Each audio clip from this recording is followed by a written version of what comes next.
नमस्कार, FU1 टेलिभिजनको विशेष श्रृङ्खला बजेट बहसमा यहाँहरूलाई स्वागत छ। म अच्युत पौडेल। दर्शकहरू, सरकारले आगामी आर्थिक वर्षका लागि बजेट संसदमा प्रस्तुत गरेको छ, जसले विभिन्न क्षेत्रमा बजेट एलोकेसन गर्दै विनियोजन गर्दै आर्थिक समृद्धिको बाटोलाई अझ फराकिलो ढङ्गले द्रुत गतिमा अघि बढाउने भनेको छ र आर्थिक वृद्धि दर 7% को लक्ष्य पनि राखेको छ।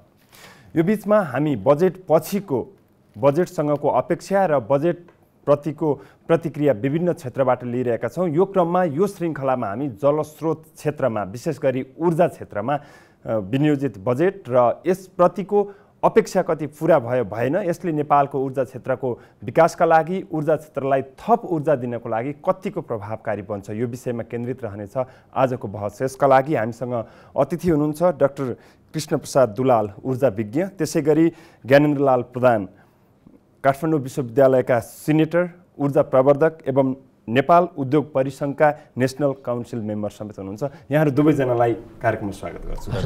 प्रारम्भ ज्ञानेन्द्र सरबाटै गरौँ। यो बजेटको प्रारम्भिक प्रतिक्रिया कस्तो छ?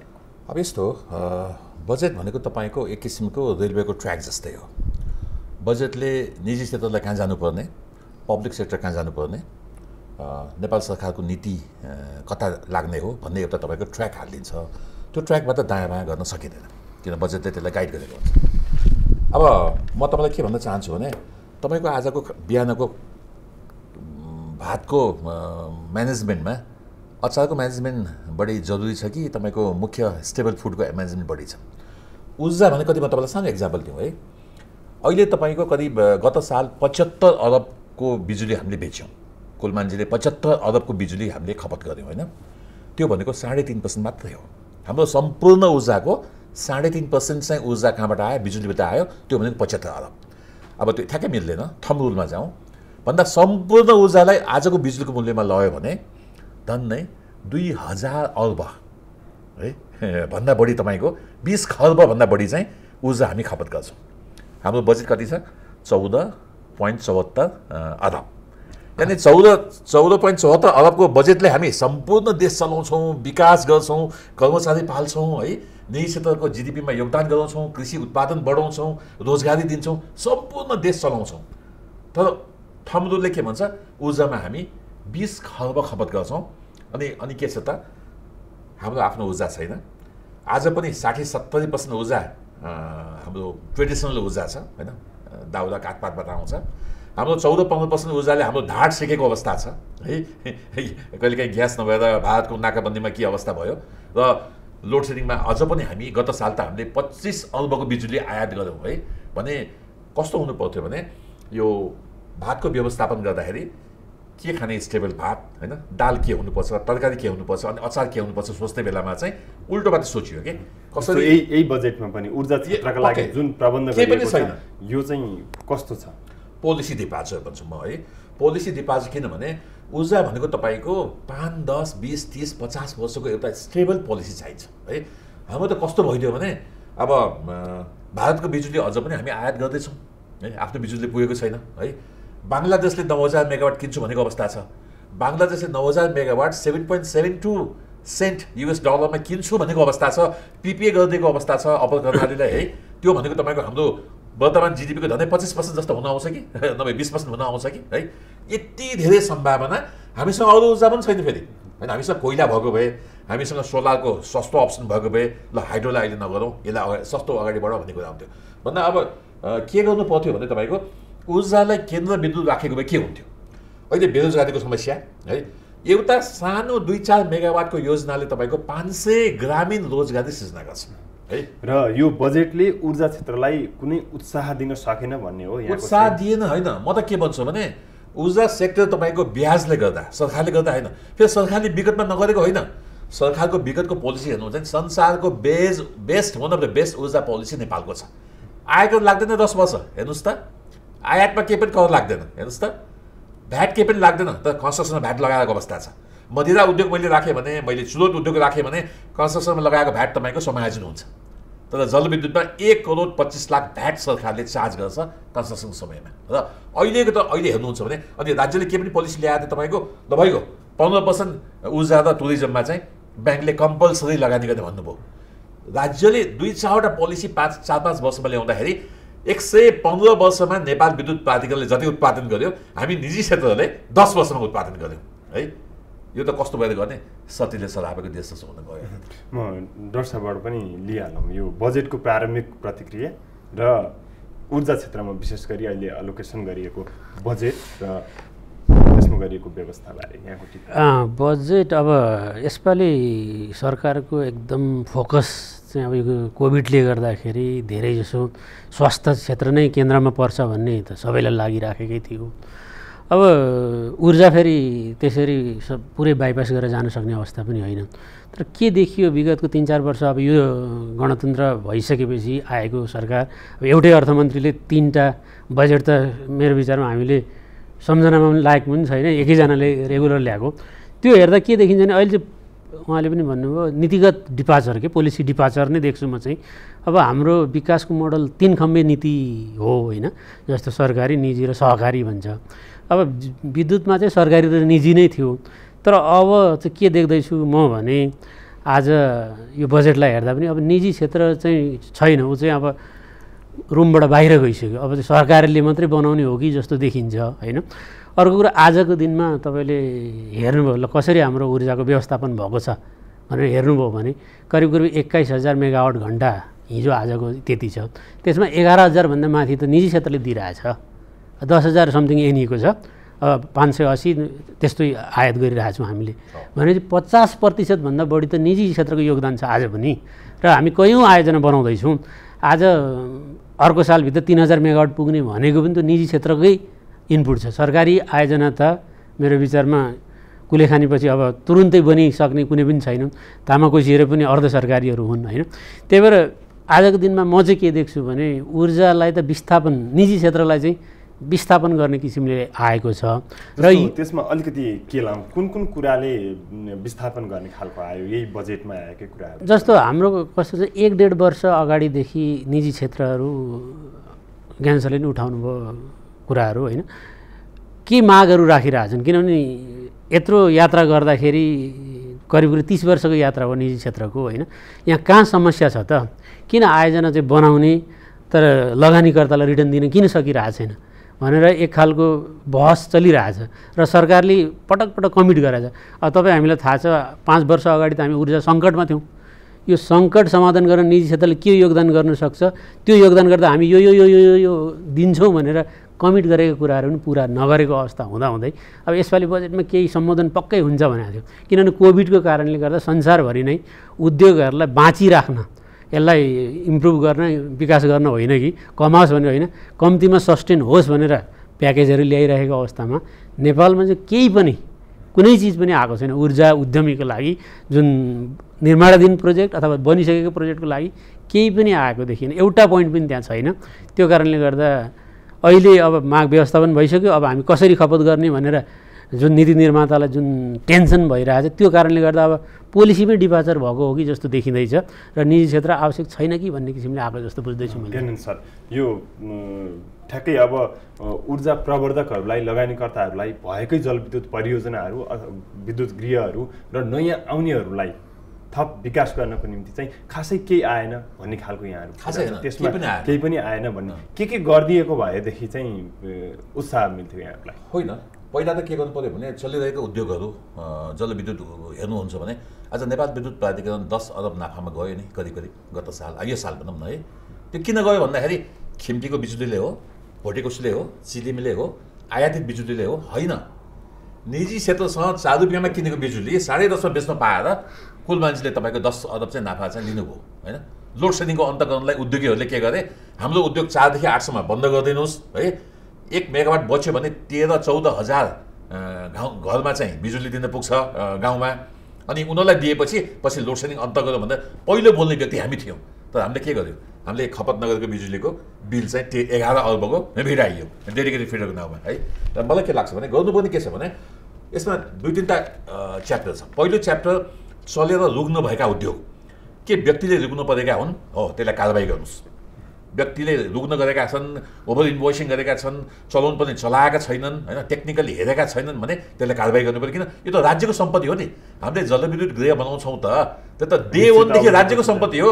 35 वर्षपछि राज्यलाई सित्तीमा बुझाउने हो। जो खिम्ती तपाईँको अहिले 50% आउँदैछ 11 तारिकमा, आउने 11 तारिकमा खिम्ती 50% आउँदैछ। 400 करोडको नाफा नेपाल विद्युत प्राधिकरणलाई आउँदैछ। यो गुड एक्जाम्पल हुँदाहुँदै एउटा के गर्नु पर्थ्यो भने त्यसलाई कारबाही गर्नुहोस्। तर भूकम्पको कारणले गर्दाखेरि सरकारले भनेको वाटर डेटा दिएर वाटरमा पानी नभएर हैन, ल्यान्डस्लाइडले गर्दाखेरि हैन, अतिवृष्टिले गर्दाखेरि वा कम वृष्टिले गर्दाखेरि भएका चिजलाई त नेपाल विद्युत प्राधिकरणले पेनाल्टी लाउने, यो त गलत हो नि।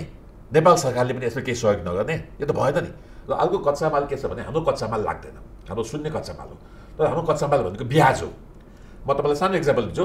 कन्स्ट्रक्सनमा तपाईँको करिब 100 करोड खर्च भएको विद्युत गृहमा करिब 15 देखि 20 करोड रुपियाँ ब्याज लागेको हुन्छ है। 80 मात्रै कन्स्ट्रक्सनमा गएको हुन्छ।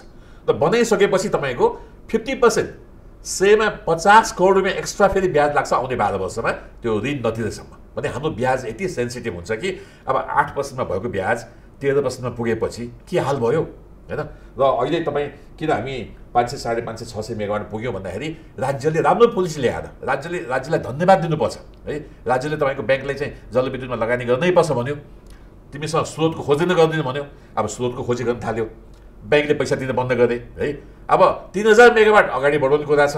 अनि राज्यले के पनि थाल्यो, अब निजी क्षेत्र मुखले भनेन, तर मलाई निजी क्षेत्र चाहिँदैन, म चाहिँ ठुला योजना दुधकोशी है। तामाकोशीको हालत हेर्नुहोस् न बाबा, हामी तामाकोशीको विरोधी होइनौँ। तामाकोशी असाध्यै राम्रो योजना हो, अगाडि बढेको छ। तर 36 अरब भनेको योजना 80 अरब पुग्यो हैन। यसलाई के यसले राष्ट्रिय गौरवको योजना भन्ने कि यो कलङ्कित योजना भन्ने यसलाई हैन। तर मलाई के लाग्छ भने राज्यले यो ब्याङ्किङ सिस्टममा ब्याजको लागि चाहिँ यसलाई एउटा डिम एक्सपोर्ट सरह हैन। हामीले बिजुली उत्पादन गर्ने भने के हो त, भारतबाट आउने बिजुलीलाई रिप्लेस गर्ने भएको हुनाले यसलाई डिम एक्सपोर्ट सरह मानेर 5% ब्याजमा सब्सिडी जसरी तपाईँको अहिले एक्सपोर्टमा दिएको छ, जसरी कृषिमा दिएको छ, त्यो गरिदिएको भए अहिले रुग्न भएका उद्योग सबै तपाईँको फेरि भाँचेर आउँथे र कोही 20 वर्षमा कोही 15 वर्षमा तपाईँको जलविद्युत फेरि निजी जान्थ्यो। अब भन्नुपर्नेमा के छ भने तपाईँको भने नेपाल विद्युत प्राधिकरणले बिजुली बढी हो भन्न थाल्यो। मलाई हाँसो लाग्छ बाबा, बिजुली हाम्रो आफ्नो बिजुलीले सम्पूर्ण ऊर्जाको 3.5% मात्र सप्लाई गर्छ होइन। राम्रा देशहरूमा 30%सम्म सप्लाई गर्छ। हाम्रो पर क्यापिटा तपाईँको 265 किलोवाट है। अब सबैभन्दा न्यून संसारकै एकदम गरिब मुलुक सरह पनि छैन। यस्तो बेला हामी बोल्छौँ है, नेपाल विद्युत प्राधिकरणका पदाधिकारी बोल्छन् कि बिजुली बढी हुने भयो, बिजुली बढी भएको बढाउनको लागि भन्न त विभिन्न कार्यक्रम पनि ल्याइएका छन्। अब विद्युतीय सामग्री साधनदेखि लिएर सारा कुराहरूमा गर्ने भन्न। अब त्यो सँगसँगै फेरि अर्को विरोधाभासपूर्ण कुरा चाहिँ विद्युतीय सवारी साधनमा ट्याक्स बढाइदिएको छ। अब यो विरोधाभासपूर्ण कुरा आउँदै गर्दाखेरि यहाँहरू पनि त इनपुट त थियो होला, सरकारलाई कुनै सुझाव त थियो होला बजेट आउनुभन्दा। राज्यलाई 10% भन्सारमा विद्युतीय गाडी दिनुपर्छ भन्नेमा हामी नै थियौँ। राज्यले सुन्यो। आज नेपालको 6th पोजिसन छ थाहा छ मलाई। नेपाल सानो बिजुलीको बजारको मार्केट हो, के अरे बिजुली गाडी मार्केट हो, सानो गाडीको मार्केट हो। तर इम्पोर्ट गरेको टोटल गाडीमा कति बिजुलीको पर्सेन्टेज भनेर हिसाब गर्दाखेरि चीन नम्बर 1मा आउँछ, अमेरिका नम्बर 2मा आउँछ। हामी 6th पोजिसनमा पुगिसकेका थियौँ है। अब डिजेल पेट्रोलको आयात तपाईँले देख्नु भएको छ, योपालि अब 200 अरब नाग्छ है, सबैको ट्याक्स सबै गर्दाखेरि है। त्यस्तो अवस्थामा हाम्रो बढी हुने भनेको बिजुली चाहिँ खेरो फाल्ने बा भारतलाई 5 रुपियाँमा बेच्ने बा 4 रुपियाँमा बेच्ने। अनि हामी चाहिँ तपाईँको महँगो डिजेल पेट्रोल चाहिँ ल्याएर फेरि चाहिँ गाडी चलाउने पोलिसी ठिक त हुन सक्दैन नि। किनभने तपाईँको 27-28% लाग्ने टोटल कस्टम ड्युटीहरू कति पुर्याइयो, 150सम्म पुर्याइयो। भनेको मतलब आई वान किल यु भने हो। त्यो त विद्युतीय गाडी चाहिँदैन भने हो नि। अब भारतले विद्युतीय गाडीको लागि केही नहुँदाखेरि तपाईँको अगाडि बढेको अवस्था छ। चीन त धेरै अगाडि बढेको अवस्था छ, अमेरिका अगाडि बढेको अवस्था। सम्पूर्ण विश्व तपाईँको स्वच्छ ऊर्जामा विद्युतीय गाडी चाहिन्छ, यसको इफिसियन्सी राम्रो हुन्छ भनेर अगाडि बढेको अवस्थामा हामीले एउटा एडप्ट गरिसकेको पोलिसी। अरू छोडौँ, प्रधानमन्त्रीज्यूलाई म सोध्न चाहन्छु, प्रधानमन्त्रीज्यूले के भन्नुभएको थियो, अब हामी 80% बिजुलीको गाडी पुर्याउँछौँ भनेर उहाँले त्यो बस उद्घाटन गर्दा बोल्नुभएको थियो। त्यो कुरालाई पोलिसी डिपार्चर कहाँ पुग्यो? डाक्टर साहब, अलिकति यो खपतलाई बढाउने कुरा अब चाहिँ हामीसँग उत्पादन पनि धेरै हुँदैछ। आगामी आर्थिक वर्षमा 1300 मेगावाट थपिँदैछ, यसलाई बढाउनु पर्यो भनेर भन्दै गर्दाखेरि यो नीतिगत अस्पष्टता र बाजिएका कुराहरू यसलाई कसरी विश्लेषण? त्यही त अब ज्ञानेशले नि भन्नु जुन इलेक्ट्रिक भेहिकलको कुराबाट पनि एउटा एक खालको डिमान्ड बढ्ने चिज थियो होइन। अब त्यसमा अब सार्वजनिक सवारीहरूलाई त सरकारले त्यसरी लाएको होइन जस्तो बुझिन्छ कुरा बुझ्दा। तर निजी जसले व्यक्तिगत चाहिँ बढी प्रयोग गर्छन् त्यस्तोमा चाहिँ ट्याक्स लागे जस्तो कुरा बुझिया छ अहिले हेर्दाखेरि। अब यसले मेरो विचारमा एक पोजिटिभ सकारात्मकतिर गएको चिजलाई नेगेटिभ गर्ने जस्तो देखिन्छ। अब डिमान्ड बढाउनको लागि त प्राधिकरणले खास प्रयास गरेको जस्तो देखिँदैन अहिले आउँदा। अब यसमा अलिकति होमवर्क अलिकति गृह कार्य जरुरी छ। जस्तो हाम्रो ठुलो विद्युत खपत गर्ने भनेको कन्ज्युमरहरू डोमेस्टिक डिमान्ड भन्छ होइन। अब व्यक्तिगत मान्छेहरूले गर्ने जुन डिमान्ड छ यसलाई पनि अलिकति वैज्ञानिक तरिकाले चेन्ज गर्न सकिन्छ। जस्तो खपत बढी हुनलाई मलाई उपलब्धता चाहिँ ग्यारेन्टी हुनु पऱ्यो। आजकै दिनमा पनि अब म पनि इन्डक्सन किनेर चलाउन त थालेको छु, तर ग्यासको एउटा सिलिन्डर चाहिँ मलाई राखिराख्नुपर्ने जरुरी छ, किनभने पकाउँदा पकाउँदा निभि पो हाल्छ कि भन्ने ग्यारेन्टी छैन। त्यो एउटा सिलिन्डर मैले राख्ने ग्यारेन्टी, किनभने म ढुक्क भएको छुइनँ। अब यो भनेको यसलाई हाम्रो सिस्टममा जुन प्राविधिक गडबडी छ, समस्याहरू छन्, त्यो इन्फ्रास्ट्रक्चर डेभलपमेन्ट प्राधिकरणले काम त गर्दैछ होला, त्यो नभइकन मान्छे ढुक्क हुन सक्दैन। अब काठमाडौँ उपत्यकाको मात्रै सबै खाना बनाउने सिस्टमलाई बिजुलीमा चेन्ज गर्यो भने यसले निकै ठुलो डिमान्ड दिन्छ, प्राधिकरणलाई खपत दिन्छ। त्यस्तै कति ठाउँ सिमेन्ट उद्योगहरू खुलेका छन्, बिजुली पाएको छैन भन्ने सुनेको छु, हङ्सी सिमेन्टको कुरा सुनिएको छ होइन। अब ऊ त एउटा ठुलो युजर हो क्या, त्यसले धेरै ठुलो बिजुली लिन्छ। अब यस्ता चिजमा फोकस गर्न, इन्फ्रास्ट्रक्चर डेभलपमेन्ट होइन, खपत गराउनलाई जुन इन्फ्रास्ट्रक्चर चाहिन्छ त्यसमा फोकस गर्नुपर्ने देखिन्छ प्राधिकरणलाई। त्यो हो भने एउटा डाक्टर साहब यो जस्तो उत्पादनलाई नै अझ बढाउने, नयाँ जलविद्युत आयोजनाहरू सञ्चालनलाई सहज तुल्याउने भन्दै अब वर्षौँदेखि ओगटिएको भन्ने हामीले अब न्युजमा पनि धेरै कुरा देख्छौँ, भइरहेको पनि ओगटेर बस्ने नबनाउने भन्ने खालको। यो त प्राइभेट सेक्टरले लाइसेन्स लिएर बस्या होला, यो सुरु गरेन भने इजाजत रद्द गर्नेसम्मको कुराहरू पनि अहिलेको नीतिमा आएको छ। अब यो चिजलाई त हामीले पोजिटिभली लिन सक्छौँ होला होइन? त्यो चिजमा पनि सत्यता देख्दिनँ म। जस्तो कि म तपाईँलाई दुईवटा मात्रै उदाहरण दिन्छु। सरले पनि तामाकोसीको कुरा उठाउनु भयो। तामाकोसी सकिने मिति भनेको आजभन्दा 3 वर्ष अगाडिदेखि हो जस्तो लाग्छ मलाई।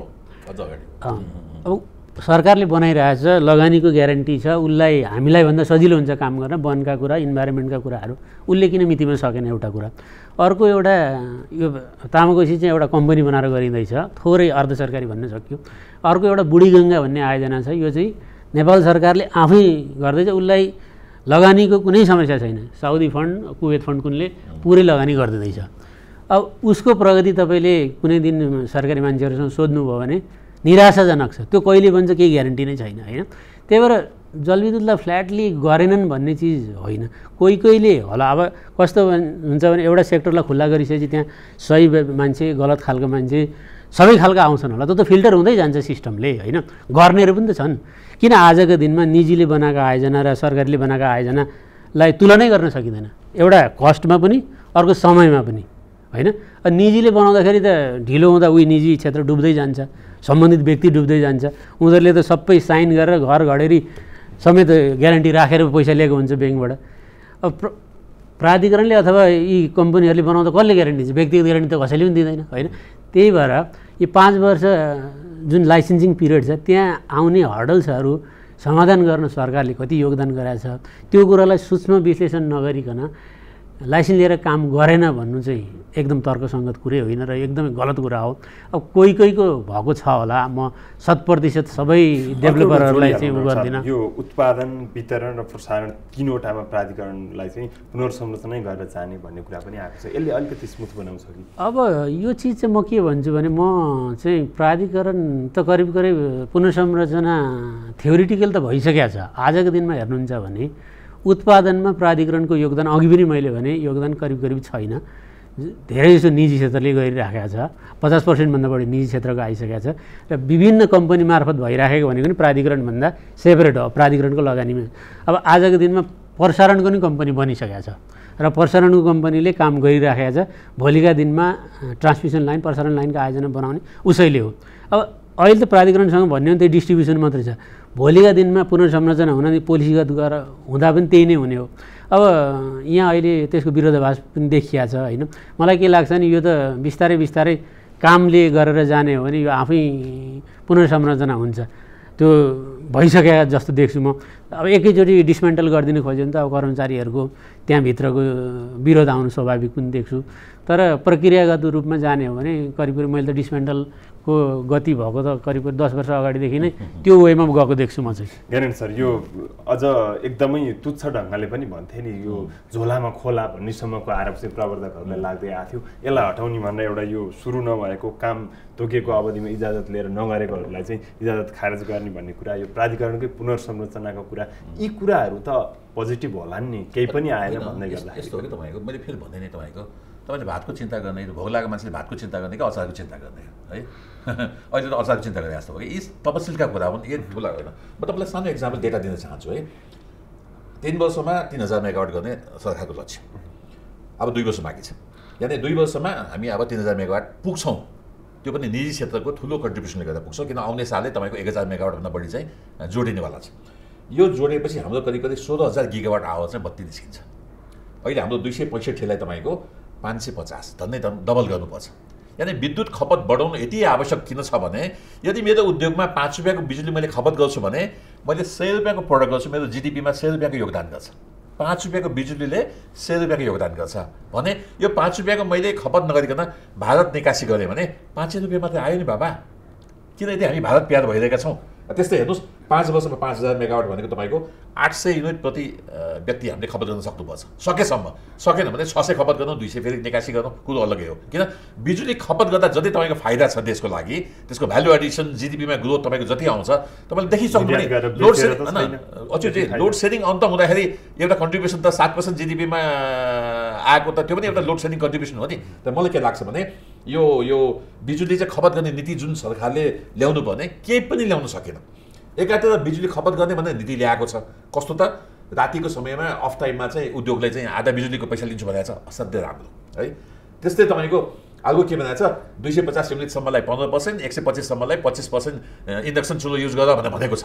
तर इन्डक्सन चुलोमा फेरि के छ, ट्याक्स बढाइएको अवस्था छ। मैले सुने, मैले हेर्न पाएको छैन, भन्सार बढाइएको छ अरे है। अब विद्युतीय गाडी त मैले भनिहालेँ तपाईँको सबैभन्दा देशमा सबभन्दा ठुलो खर्च के हो त तपाईँको, यदि मेरो विकास गर्नु छ भने मेरो सबभन्दा ठुलो खर्चलाई मैले म्यानेज गर्नुपर्छ। सबैभन्दा ठुलो देशको खर्च भनेको ऊर्जा हो, सेकेन्ड भनेको लजिस्टिक ट्रान्सपोर्ट हो, थर्ड भनेको खाद्यान्न हो।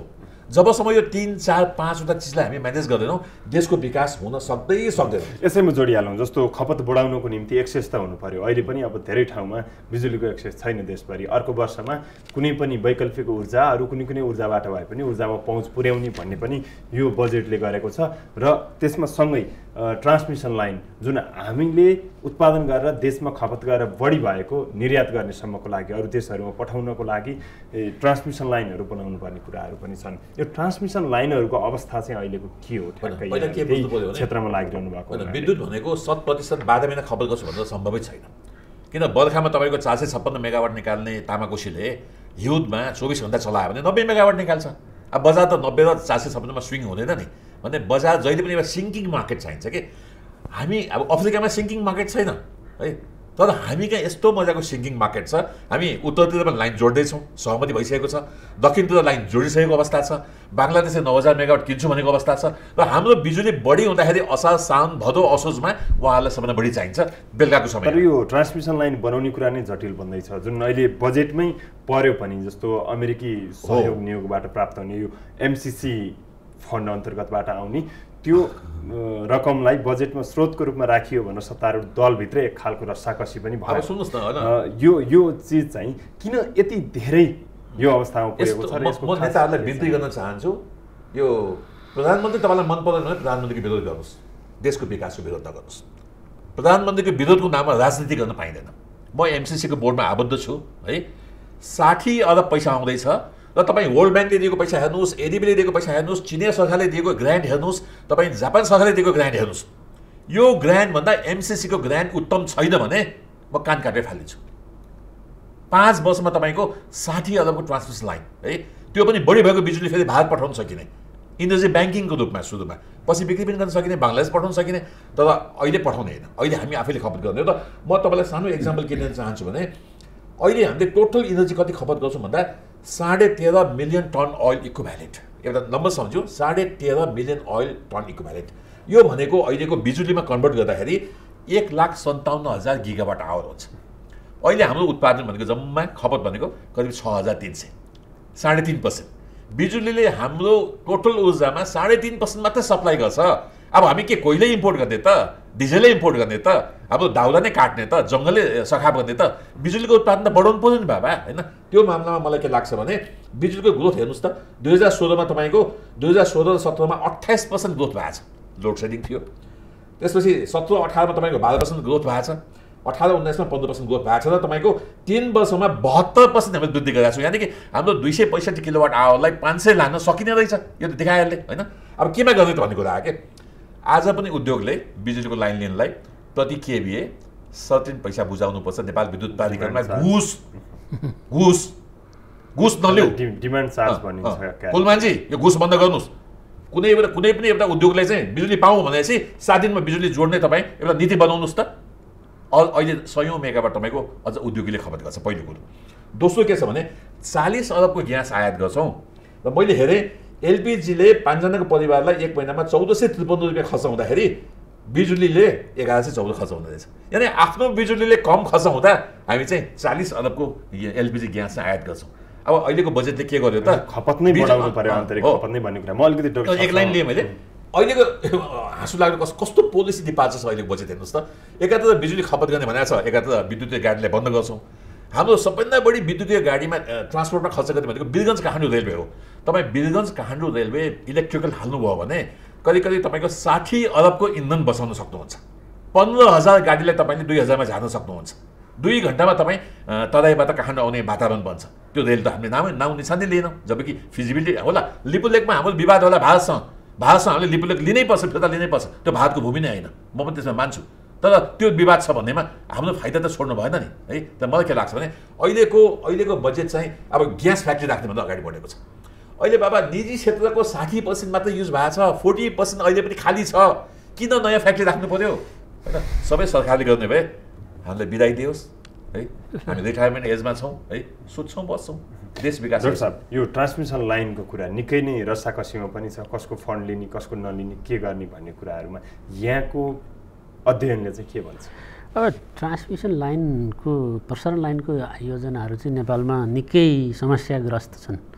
अब विगतको 15 वर्षको मात्रै हिस्ट्री हेर्ने भने जस्तो हामीले यो सिन्धुली ढल्केभरको लाइन बनाउनलाई धेरै नै समस्या, धेरै गाह्रो। म आफै प्राधिकरणमा हुँदा पनि त्यहाँ जनताहरूसँग धेरै डिस्कसन गरेँ। अब यो विदेशी फन्ड लिएर गर्ने कुरामा समस्या होइन, हामी विकास गर्नलाई हाम्रो पैसा पनि प्रयोग गर्न सक्छौँ, अरूको पैसा लिएर पनि गर्छौँ, त्यसमा समस्या छैन। तर कस्तो भने अलिकति हाम्रो गृह कार्य चाहिँ अलिकति कमजोर भएको हो कि जस्तो लाग्यो। एमसिसीको कुरा पनि आखिरी जसले अगाडि सिग्नेचर गर्नुभयो त्यहाँ संसदबाट पास गर्ने भनेको रहेछ। अब विगत 5 वर्ष अगाडि 7 वर्ष अगाडि यिनै पार्टीहरू हुन्, अन्तर पार्टी डिस्कसनमा मात्रै ल्याइदिएको भए मेरो विचारमा यो समस्या हुँदैन थियो होला। अब त मलाई के लाग्छ भने पास भए पनि यो फिल्डमा काम 5 वर्षमा हुन्छ त। जसरी अब यसको डेडलाइन छ, अघि सरले पनि भन्नुभयो 5 वर्षमा गरेन भने यो रिटर्न जाने अथवा बाँकी पैसा जाने के हो। अब त मलाई पास हुँदा पनि यो बन्ने सजिलो होला त। जसै विवादित भएका विषयमा त हाम्रो धेरैतिर समस्या छन्। अब ट्रान्समिसन लाइन आफैमा पनि हामीले धेरैतिर बनाएकामा त्यसै पनि समस्या छन्, सामाजिक समस्याहरू, वातावरणीय समस्याहरू, होइन? प्राधिकरणले अहिले खपत हुन सक्दैन भनेको एउटा कारण ट्रान्समिसन लाइन राम्रोसँग बनाउन नसकेर पनि हो। कति निजी क्षेत्रको विद्युत किन्न सकेका छन्, त्यो ट्रान्समिसनको कारणले गर्दा निजी क्षेत्र त्यसबाट पनि घाटामा परिरहेछन्। त्यही भएर हाम्रो तर्फको चाहिँ एमसिसीको केस अथवा अरू ट्रान्समिसन लाइन केसमा पनि अगाडि गर्ने गृह कार्यमा अलिकति हामी चुकेको जस्तो लाग्छ। नभए त अलिकति गृह कार्य गरेको भए तिनै पार्टीहरू संसदमा छन्, तिनै पार्टी बाहिर छन् भने अन्तर पार्टी डिस्कसन गरिदिएको भए मेरो विचारमा यो सजिलै जान्थ्यो होला। यो विषय यति धेरै गिजो लिनुले हाम्रो अब ठुलो विकास साझेदार शक्ति राष्ट्र नै उसँगको सम्बन्धमा पनि त केही समस्या होला, पक्कै पनि पर्छ होला। किनभने अब त्यत्रो ठुलो रकम छ, होइन? हामीलाई आवश्यक पनि छ। अब हामीले 1 वर्ष अगाडि त्यत्रो लगानी सम्मेलन गऱ्यौँ, विदेशी आकर्षण गर्छौँ भन्यौँ र जुन चाहिँ आउन लागेको छ त्यसमा चाहिँ यत्रो ठुलो अवरोध देखिया छ भने अब यसलाई थाहा छैन कसरी सहज भएर जान्छ। अघि सरले भन्नुभयो प्रधानमन्त्रीको विरोध गरौँ, विकासको विरोध नगरौँ। विकासको विरोध गर्न जरुरी छैन, तर अब के कारणले छलफलमा समस्या हुन्छ, गृह कार्यमा अलिकति कमजोरी भएको देख्छु म। अब हामी पहिलाको जस्तो 1 म्यान सिस्टम, एकजनाले मात्रै शासन चलाएको व्यवस्था छैन। मल्टिपार्टी सिस्टममा चाहिँ काङ्ग्रेस, कम्युनिस्ट 2-3वटा पार्टी मात्रै हुने आएका। अलिकति गृह कार्य पुऱ्याएर छलफल गरेर जाने भने समस्या नि समाधान हुन्छ र डोनरहरूसँग नि एउटा एक खालको स्मुथ रिलेसन सम्बन्ध भयो भने त भोलिका दिनमा समस्या हुन्न। त्यही भएर गर्न सकिन्थ्यो होला। अब आजको दिनमा भन्दा खोइ एमसिसी पासै भए पनि यसको फिल्डमा असर गर्छ जस्तो लाग्छ मलाई। र ज्ञानेन्द्र सर, हामी लगभग टुङ्ग्याउनेतिर पनि छौँ। अब यो पोलिसी डिपार्चर नै भन्नुभयो यहाँहरूले त। हुन त यो कोरोना कहरको बिचमा प्रायोरिटीमा बाँच्ने कुरा पहिलो भनेर पनि बजेटले स्वास्थ्यलाई नै पहिलोमा राखेको छ। विगतका धेरै वर्षहरूमा ऊर्जा क्षेत्र नै पहिलो प्राथमिकता भनेर पनि भन्दै आएको अवस्था थियो। अब यही बिचमा पनि बजेटले केही भनेन भनेर भन्दै गर्दा पनि भोलिको उज्यालो नेपाल, डिजिटल नेपाल, इलेक्ट्रिक नेपाल, यी सबै कुराहरूको सपना चाहिँ आगामी दिनमा कस्तो देख्नुहुन्छ यो साकार हुने? तपाईँले परिकल्पना गर्नुहोस् अच्युतजी, अहिले लोड सेडिङ 18 घन्टा भएको भए 20% युवाहरू पागल हुन्थ्यो होला। आज सोसियल मिडियाले उहाँहरूलाई यति नलेज गेन गर्न दिएको छ, बच्चाहरू जम्मै तपाईँको विभिन्न जुम क्लासमा बिजी छन् है, स्कुल चलिरहेको अवस्था छ। यो लोड सेडिङ अन्त भएर त्यसमा निजी क्षेत्रको कन्ट्रिब्युसन थियो। अब यसमा गर्नुपर्ने अवस्था के छ भने तपाईँको भने हामी जानी किल गर्न लागेका छौँ कि। जस्तो नेपाल विद्युत प्राधिकरणको नीति हेर्नुहोस् है, 900 मेगावाट बन्ने अप्पर कर्णाली के अरे अरुण 3 उसले हामीलाई कतिमा बना भन्छ, 300 मेगावाटमा बना भन्छ, अनि कतिमा 6 रुपियाँ बत्ती बेच भन्छ। सम्भवै छैन। 4वटा हात चलाएर त म काम गर्न सक्दिनँ, मेरो 2टा हात चल्ने हो नि। त्यसैले नेपाल विद्युत प्राधिकरणले यसलाई इकोनोमिक अप्टिमाइजेसनमा छोडिदिनुपर्छ। दोस्रो, 3000 मेगावाटका लाइसेन्सहरू निजी क्षेत्रसँग छ, अगाडि बढ्न तयार छ। कन्स्ट्रक्सनमा गयो भने तपाईँको किनभने तपाईँको यसमा 4 लाखको रोजगारी सृजना गर्छ। राज्यले बजेटमा रोजगारी सृजनालाई एकदम फोकस गरेको छ नि। हेल्थलाई असाध्यै राम्रो गरेको छ बजेटले। फेरि मैले तारिफ पनि चाहन्छु अर्थमन्त्रीज्यूलाई, रोजगारीलाई असाध्यै राम्रो गरेको छ। तर अन्य सेक्टरलाई या ऊर्जा सेक्टरलाई चाहिँ तपाईँको बर्बादै गरिदिएको छ। यसलाई मौद्रिक नीतिबाट केही न केही करेक्सन गर्दैन भने मलाई लाग्छ आर्यघाटमा पुर्याइया छ जल स्रोतलाई, अनि हाम्रो घाटे वैद्य आउनुभयो।